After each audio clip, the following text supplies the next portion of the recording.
Halo semuanya, saya Sani Francisca Siaan, NPM 1901080007 dari Prodi Pendidikan Fisika. Hari ini kita akan membahas mengenai mata kuliah Profesi Kependidikan dengan dosen Miss Chani Lorenzianturi MPD. Nah, yang pertama, konsep dasar profesi, profesional, dan profesionalisme berdasarkan referensi. Profesi, secara etimologi, profesi berasal dari kata profession yang artinya pekerjaan. Profesi merupakan pekerjaan yang dilakukan oleh seseorang yang memiliki keahlian khusus. Kemudian ada profesional. Nah, profesional ini dapat diartikan sebagai kata sifat karena profesional merupakan seseorang yang menjalankan profesinya dengan keahlian khusus yang sungguh-sungguh. Nah, contohnya itu profesi guru yang profesional. Yang ketiga ada profesionalisme. Profesionalisme merupakan kompetensi atau keterampilan yang dicapai dimiliki oleh tenaga profesional dalam menjalankan tugasnya. Kemudian ada tantangan besar para tenaga profesional di era kerja berbasis ilmu pengetahuan dan teknologi saat ini. Yang pertama, itu ada bertumbuhnya generasi milenial yang lebih akrab dengan penggunaan iptek seiring perkembangan teknologi, informasi dan komunikasi menjadi tantangan besar bagi guru untuk selalu menguasai teknologi lebih cerdas daripada muridnya demi meningkatkan potensi peserta didik. Karena keterbelakangan guru dalam dunia iptek akan menjadi bumerang yang akan mempengaruhi profesionalitas keguruannya. Guru tidak boleh gaptek atau gagap teknologi dan harus selalu memotivasi dirinya dalam teknologi. Yang kedua, itu ada tantangan juga buat guru dengan meningkatnya bullying, diskriminasi, narkoba, bahkan seksual. Tantangan buat guru yaitu mampu menciptakan generasi yang bukan hanya cerdas tetapi juga beradab. Guru harus mampu mengawasi aktivitas anak didik ketika berselancar di dunia maya.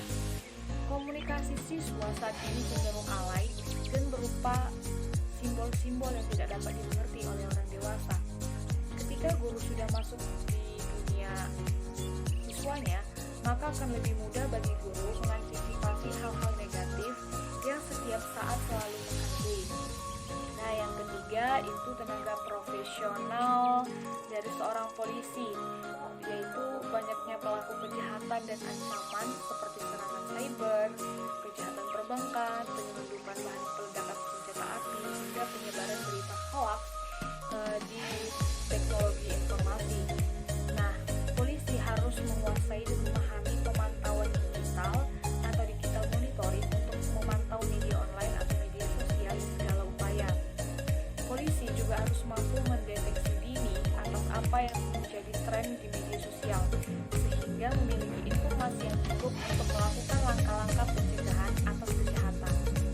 Yang keempat itu di tenaga profesional dokter dengan adanya disruptif teknologi.